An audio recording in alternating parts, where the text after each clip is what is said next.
কাঁচা আমের যে এত সুন্দর লাড্ডু হয় না খেলে বুঝতেই পারবেন না। আসুন আসুন, রান্নাঘরে আজ চলছে কাঁচা আমের লাড্ডু বানানোর তোড়জোড়। প্রায় 1 কিলো মতো কাঁচা আম নিয়ে সবুজ জামা কাপড় পুরো খুলিয়ে পুকুরে থুরি গামলার জলে নামান। ভালোভাবে রগড়ে চান করান।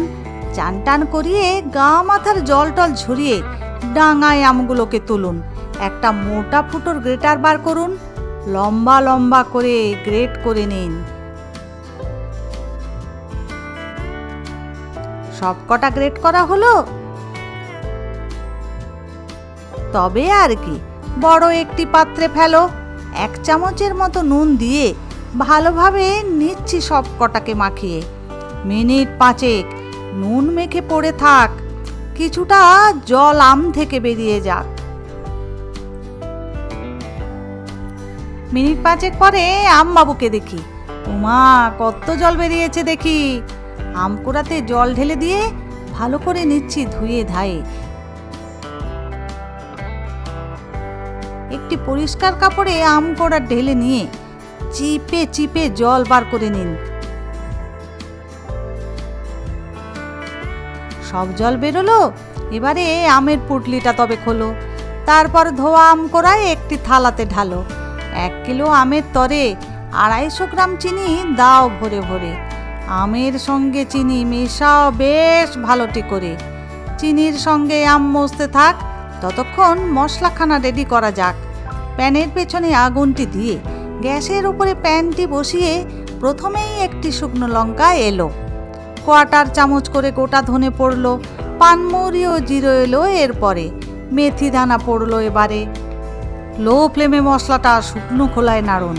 আরে যাকে বলে ড্রাই রোস্ট তাই করুন, মশলাটা পুড়ে না যায় যেন। মশলাটা ভাজা হলে গ্যাস বন্ধটি হলো।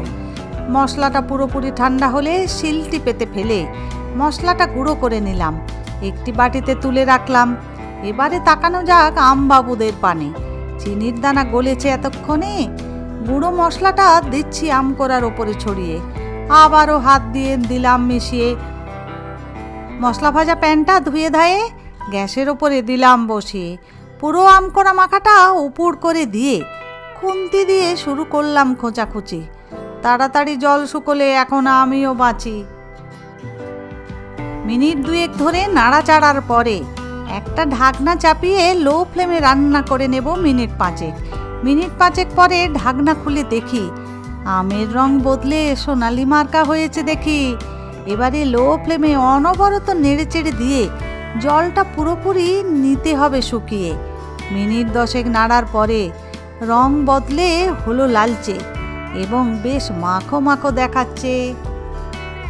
তারপর গ্যাস বন্ধ করে দিন। আম কোড়াটা কিছুটা ঠান্ডা করে নিন। হাত ছোঁয়া গরম থাকতে থাকতে লাড্ডুগুলো হবে পাকিয়ে নিতে। নমস্কার বন্ধুরা, আমি শ্রাবন্তী আর আপনারা দেখছিলেন কিচেন ক্যানভাস। আজকের ভিডিওটি যদি ভালো লেগে থাকে প্লিজ একটা লাইক করে দেবেন। আমাকে কমেন্ট করে জানাবেন কেমন লাগছে আপনাদের। এই ধরনের স্বাস্থ্যকর রেসিপি পাওয়ার জন্য আমার চ্যানেলে নতুন বন্ধুদের সবাইকে আমার চ্যানেলটি সাবস্ক্রাইব করে আমার পাশে থাকার অনুরোধ রইল। সবাই ভালো থাকুন, সুস্থ থাকুন। দেখা হচ্ছে আগামী দিন অন্য আরেকটি ভিডিও নিয়ে। সবাইকে অনেক অনেক ধন্যবাদ।